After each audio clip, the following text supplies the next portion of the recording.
So I've got a question for you. Should you be making your exercises harder for yourself? Now, there's actually a really good case for yes, but you need to understand why and what you're actually changing about the exercise to make it harder. So there's a really big area on the internet of just adding complexity to exercises that isn't actually beneficial. You see athletes like trying to squat on top of Bosu balls, or just doing random stuff that isn't actually really that useful, and a lot of the time is quite stupid, but it gets a lot of views on media, because on social media, because it's interesting to watch and people think, oh, I couldn't do that. But the problem with it is that it's making an element of the exercise that is not the goal more difficult. So if I were to say, for example, that with my bicep curls, I'm making them harder. How are you making them harder? Well, I'm gluing the dumbbell to the bar, to the rack, so that it makes it really hard to unrack it before I do my bicep curls. That made my bicep curls really hard today. Or if I talk about a more sensible example would be on the squats, right?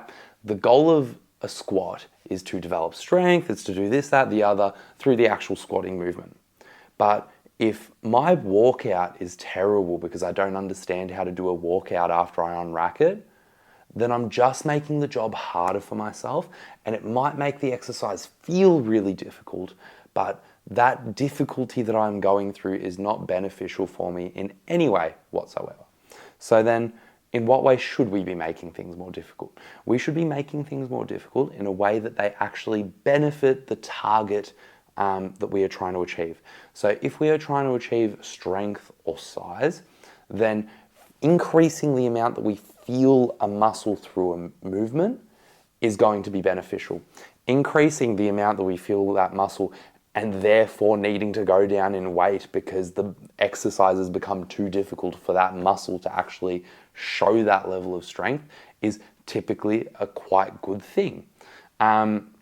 If we are trying to do a powerful exercise where we're coordinating a movement, failure to coordinate that movement by the end of the set shows that it is significantly challenging for us. So that would be like our technical failures. It shows that it is significantly challenging for us in the way that we want it to be. So when you're making things more difficult, when you're making adjustments to your exercise, I want you to think about, is this making it easier or harder, and in what way is it making it easier or harder? If I make an adjustment to your squat technique and it makes it more difficult because it is harder to unrack, because we're changing something about how you unrack the squat, then that is a bad thing. If I make a change to how you unracking your squat and it makes it easier, beautiful, we keep on going. That has just made your life easier so that you can go through. If we are trying to, I don't know if I said that right.